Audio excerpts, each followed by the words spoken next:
The Republican Party is in full panic mode today over Donald Trump driving the Trump train at full speed over the political cliff, and I have all the satisfying details for you next, including the biggest alarm from prominent Republican and prominent Trump brown-noser Ted Cruz. Let's set the tone for this report with a compilation that puts the fallout from Tuesday's election disaster for Republicans front and center. The results were so bad that emotions are still trending today, with pundits and insiders sounding the alarm over the bigger implication. Have a look at the chorus of GOP chaos, and on the other side, I'll share Cruz melting down over the calamity.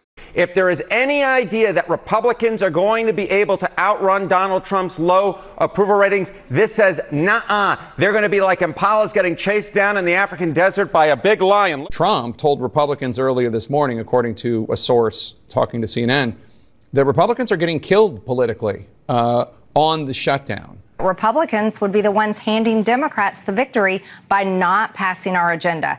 And the fact that the House has been closed for 6 weeks now is a complete and total, utter failure.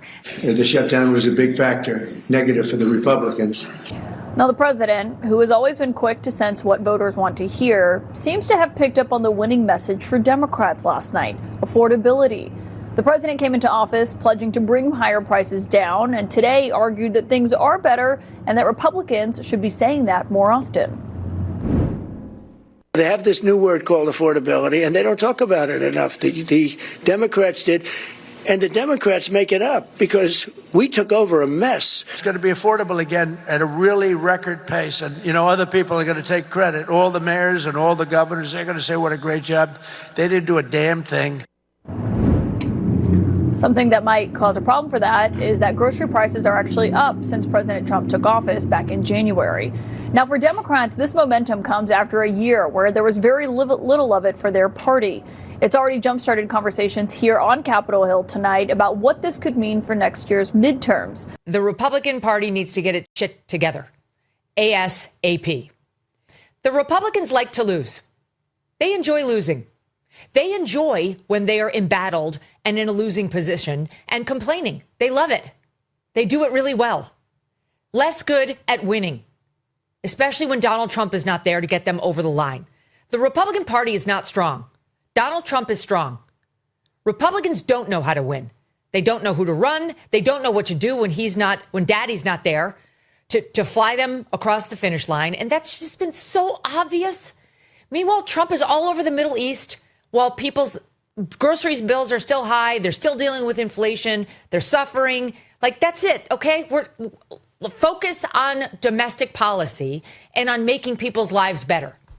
The bottom line is this. What those results on Tuesday night showed us is that Donald Trump is absolutely a drag on Republican candidates. Now enter Ted Cruz with his 2 cents. He's usually in Trump's corner with his lips firmly planted on the Donald's derriere, something that has always fascinated me after Trump called his wife ugly and accused his father of being a JFK assassin accomplice, but I digress. Watch as he takes the party of Trump to task over the election debacle, which sends Sean Hannity into a tailspin. And it should be a warning sign to Republicans across this country. The left, they're energized, they're angry. Democrats are outraising Republicans right now, 3-1, 4-1.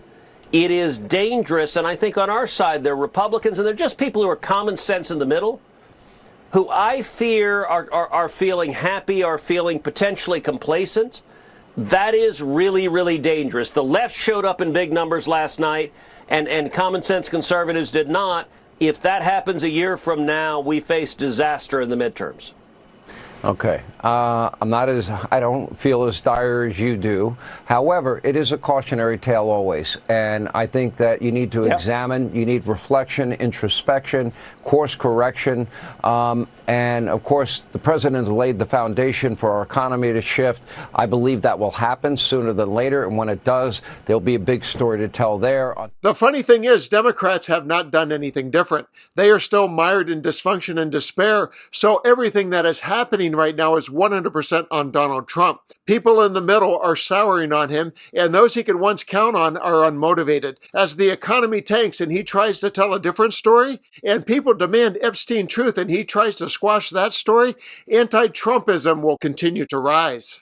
Megyn Kelly, Marjorie Taylor Greene, and Ted Cruz took a trip into the future on the Republican time machine, and it did not look bright. Trump blamed the election disaster on the fact that he was not on the ballot, but the fact is he will never be on any ballot again. So if the GOP needs his stream of wild lies and his brand of hate, division, and racism to get red voters off their couches, the party is doomed to failure in the future.